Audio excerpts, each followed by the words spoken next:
కౌశిక్ గారి పైన, గంగుల కమలాకర్ గారి యొక్క కార్యాలయం పైన రౌడీలను, గుండాలను మారణాయుధాలతో పంపించి దాడి చేయించినటువంటి ఒక పరిస్థితి ఈ రాష్ట్రంలో లా అండ్ ఆర్డర్ పరిస్థితి ఎంతగా దిగజారింది.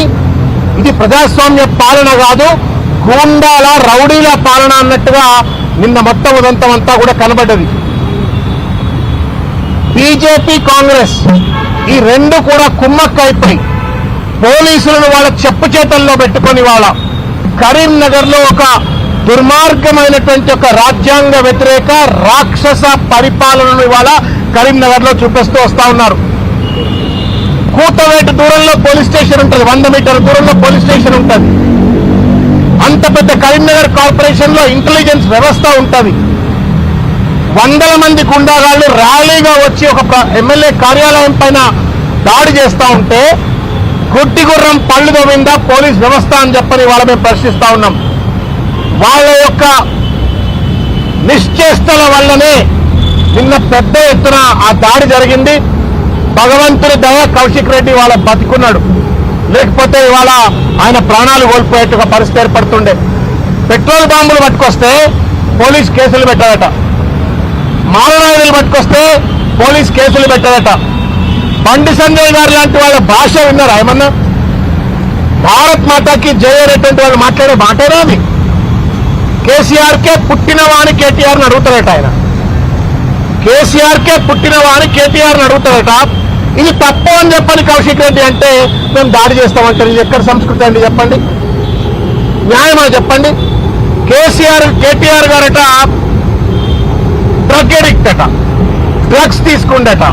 ఎండాకాలం కాబట్టి డ్రగ్ ప్రభావం ఎక్కువ ఉండి ఏం మాట్లాడుతున్నావు అని చెప్పని మాట్లాడిండు. ఆయనేం అడిగిండు? ఆయన రోజు తినేటువంటి ఒక తంబాకు గురించి ఆయన ప్రస్తావన చేసిండు. నాకు సంబంధం లేదు మొర్రో, నెత్తి మీద నోరు పెట్టుకుని రేవంత్ రెడ్డి, బండి సంజయ్ చేసిన తప్పుడు ప్రచారాన్ని నిరంతరం కేటీఆర్ గారు తిప్పికొట్టినప్పటికీ కూడా అవసరమైతే నా ఎంపికలు ఇస్తా, నా గోర్లు ఇస్తా, అనే నాయన నేను సిగరెట్ కూడా రాగనరా అని చెప్పని నెత్తి మీద నోరు పెట్టుకుంటే కూడా పరమేశ్వ దావా కూడా వేసిన తర్వాత కూడా చిల్లర మల్లరగా నోటికి త్వరగా ఉన్నటువంటి వాళ్ళ లెక్క ఏది పడితే అది మాట్లాడుతుంది. మీరు డ్రగ్స్ అంటే తప్పులేదు, ఈయన గంజా, మీరు తంబాకు తింటున్నారు, తంబాకు తింటాడు ఆయన పెద్ద మనిషి, మరి తంబాకు తింటాడు అని అంటే తప్పు అంటే ఎట్లా చెప్పి తెలంగాణ సమాజం దయచేసి ఆలోచించమని కోరుతున్నా. ఏ కొడుకైనా ఒప్పుకుంటాడా? లేకపోతే ఏ మిత్రుడైనా ఒక మా నాయకుడిని పట్టుకొని నువ్వు కేసీఆర్కే పుట్టినవా అని చెప్పని అనేటువంటి ఔచిత్యమైంది చెప్పండి. Is the language of a civilised leader? Is the language of a civilised leader? And that to A home minister. సభ్యత ఏంది, సంస్కారం ఏంది, మర్యాద ఏంది? ఎవరిని తిడుతున్నావా నువ్వు? ఆ తల్లిని తిడుతున్నావు నువ్వు. బుద్ధి జ్ఞానం ఏమైనా ఉందా మీకేమైనా? ఇది కనుక ఇటువంటి భాష మాట్లాడితే వేరే దేశాల్లో రాళ్లతో కొట్టి చంపుతారు మిమ్మల్ని. ఇంత అన్యాయమా? తల్లులను వదిలిపెట్టారు, భార్యలను వదిలిపెట్టారు, పిల్లలను వదిలిపెట్టారు, ఎవరు పడితే వాడు ఇష్టం వచ్చినట్టు మాట్లాడతారా రాజకీయాల కోసం? సభ్యత లేదా, సంస్కారం లేదా, ఒక మర్యాదల లిమిట్స్ లేవా? ఏదైతే మాట్లాడతారా? టీవీలలో చూపెడతారని, ప్లేట్ బ్రేకింగ్ వస్తాయని, పేపర్లలో ఫ్రంట్ పేజ్ న్యూస్ వస్తుందని, ఇదేనా రాజకీయం అంటే? అమ్మలను తిట్టడము, తమ్ముళ్ళని తిట్టడము, కొడుకులను తిట్టడము, పిల్లలను తిట్టడము, లేనిపోని అలవాట్లను అంటగట్టి తప్పుడు ప్రచారాలు చేయడమే రాజకీయమా?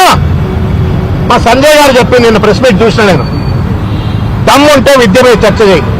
ఇవాళ తెలంగాణలో దిగజారుతున్నట్టు ఒక విద్య మీద చర్చ చేయి. తెలంగాణ విద్యా వ్యవస్థలో జరుగుతున్నటువంటి ఒక కాంట్రాక్ట్ కుంభకోణాల మీద చర్చ చేయి. ఇవాళ నివారణకు గురవుతున్నటువంటి ఒక పేద వాళ్ళ యొక్క ఆరోగ్య పరిస్థితుల పైన చర్చ చేయి. హాస్పిటల్ వ్యవస్థ పైన చర్చ చేయి. నిరుద్యోగుల పైన చర్చ చేయి. కేంద్ర నిధుల పైన చర్చ చేయి. ఇవన్నీ పక్కకు పెట్టి వడ్ల మొక్కల కొనుగోళ్ల పైన చర్చలు చేయమంటే డ్రగ్స్ తీసుకుంటావు, అమ్మ గుట్టినవా, అయ్య గుట్టినవా అంటావు. ఏం భాష ఇది? ఇక మీరట తెలంగాణ జెండా ఎగరేస్తారట.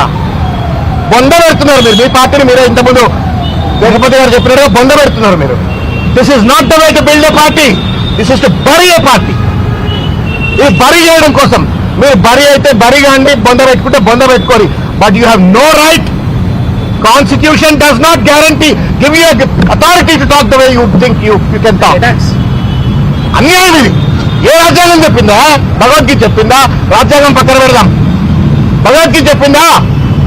భాగవతం చెప్పిందా అమ్మలను అయ్యను మాట్లాడమని చెప్పని? ఏం సంస్కారం ఇది? మీరేనా ధర్మం దేవుళ్ళ గురించి మాట్లాడేది? Then I caution Bandi Sanjay, please change your style. కౌన్సిలర్గా ఉన్నప్పుడు ఏదో మాట్లాడినావు, కొత్తగా పార్టీ అధ్యక్షుడు అయినప్పుడు పబ్లిక్ అటెన్షన్ కోసం, నిన్ను గుర్తింపు కోసం ఏదో మాట్లాడినావు. ఇవాళ కేంద్ర హోం